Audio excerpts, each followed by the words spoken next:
어둠이 깔린 새벽 4시, 부엌에서 들려오는 설거지 소리가 정적을 깬다. 선희의 손은 이미 거칠어질 대로 거칠어져 있었다. 45살에 시작된 관절염이 어느새 10살을 더 먹어 더욱 심해졌지만 그녀는 멈출 수 없었다. 시어머니가 아침 일찍 일어나 잔소리를 시작하기 전에 모든 집안일을 끝내야 했으니까. 또 설거지 소리가 시끄럽네. 시어머니 박순자의 날카로운 목소리가 침실에서 들려온다. 선희는 물소리를 더 작게 하려고 애쓴다. 30년 전 25의 선희가 이 집 문턱을 처음 넘었을 때만 해도 희망이 있었다. 남편 김태윤이 우리 엄마는 좋은 분이야. 며느리 예뻐해 주실 거야 라고 했던 말을 믿었다. 하지만 현실은 달랐다. 시어머니는 선희의 고향이 시골이라며 무시했고 대학을 나오지 못했다며 깔보았다. 우리 태윤이가 왜 너 같은 애를 데려왔는지 모르겠어. 서울 처녀들이 얼마나 많은데. 그런 말들이 매일같이 선희의 가슴에 비수처럼 꽂혔다. 첫째 아들 민수를 낳았을 때도, 둘째 딸 수진이를 낳았을 때도, 막내 아들 민호를 낳았을 때도 시어머니의 태도는 변하지 않았다. 애 키우는 것도 서툴러. 우리 집 아이들이 제대로 클지 걱정이야. 선희는 밤낮 없이 아이들을 돌보며 살림을 했지만 인정받지 못했다. 남편 태윤은 어떨까? 처음에는 선희 편을 들어주려 했지만 점차 어머니 편으로 돌아섰다. 엄마는 원래 그런 분이야. 네가 참아야지. 참으라는 말. 그 말이 선희에게는 가장 아픈 말이었다. 무엇을 더 참으라는 건가? 이미 모든 것을 참고 살아왔는데. 아이들이 자라면서 선희는 더욱 투명인간이 되어갔다. 아이들은 할머니와 아버지의 편을 들었고 선희는 그저 집안일을 하는 사람 정도로 여겨졌다. 엄마는 왜 맨날 할머니한테 혼나냐는 둘째 수진이의 말에 선희는 답할 수 없었다. 오늘도 선희는 새벽부터 일어나 아침을 준비한다. 시어머니가 좋아하는 된장찌개, 남편이 즐겨 먹는 김치볶음밥, 아직 집에 남아있는 막내를 위한 계란말이까지. 자신이 먹고 싶은 것은 없었다. 아니, 무엇을 먹고 싶은지도 잊어버린 지 오래였다. 거울 속 자신의 모습을 보며 선희는 한숨을 쉰다. 언제부터인가 웃지 않게 되었다. 웃을 일도 웃을 이유도 없었다. 그저 하루하루 버텨내는 것만으로도 벅찬 인생. 이것이 내 자신이 꿈꾸던 결혼 생활인가?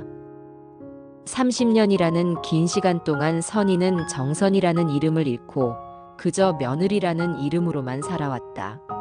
그러던 어느 날, 여보, 나 좀 볼까? 태윤의 목소리에는 평소와 다른 무거움이 담겨 있었다. 선희는 설거지하던 손을 멈추고 거실로 나왔다. 남편의 표정이 어두웠다. 무슨 일일까 싶어 가슴이 두근거렸다. 사업이 완전히 망했어. 태윤의 첫마디였다. 선희는 어디서부터 망가진 건지 물어보고 싶었지만 그의 표정을 보니 말을 꺼낼 수가 없었다.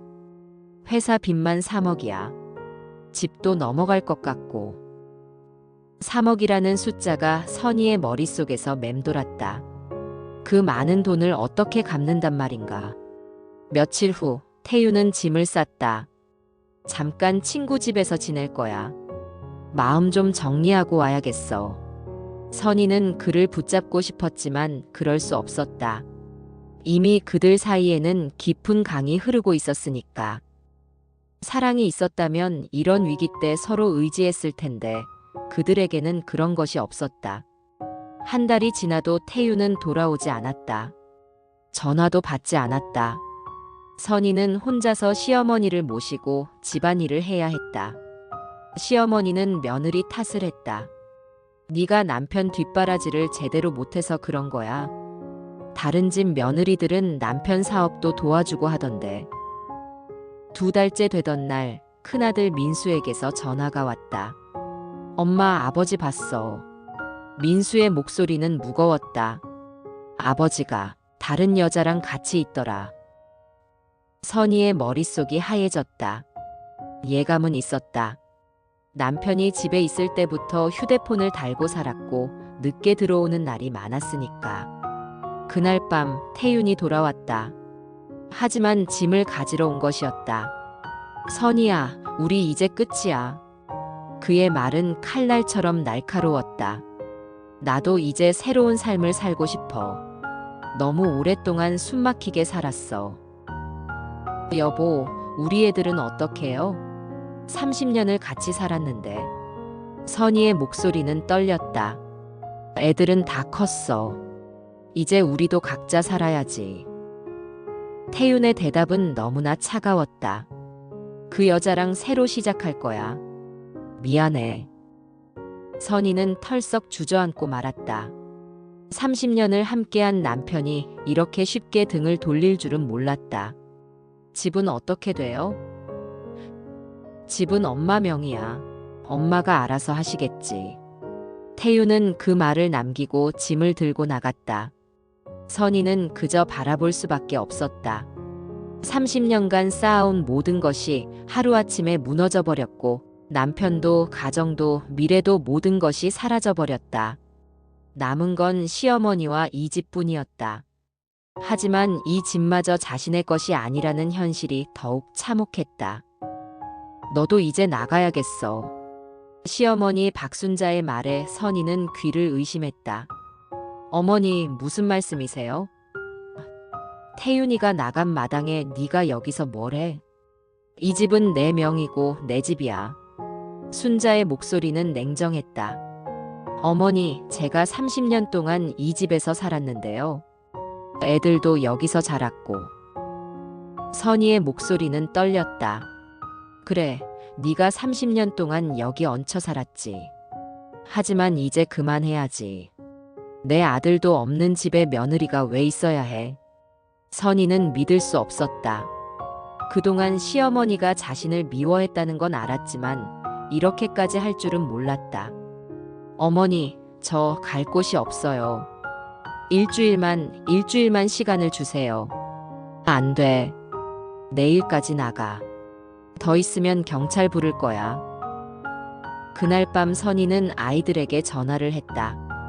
첫째 민수는 친구와 원룸에 살고 있었다. 엄마, 미안해. 나 혼자 사는 곳이 아니라서. 둘째 수진이는 신혼이라 바빴다. 엄마, 지금은 좀. 막내 민호는 아직 대학생이라 기숙사에 살고 있었다. 아무도 선희를 받아주지 않았다. 30년 동안 가족을 위해 모든 걸 희생했는데 정작 자신이 갈 곳은 없었다. 그동안 친구들과도 연락을 끊고 살았다. 시어머니가 며느리가 밖에서 놀면 안 된다고 했기 때문이다.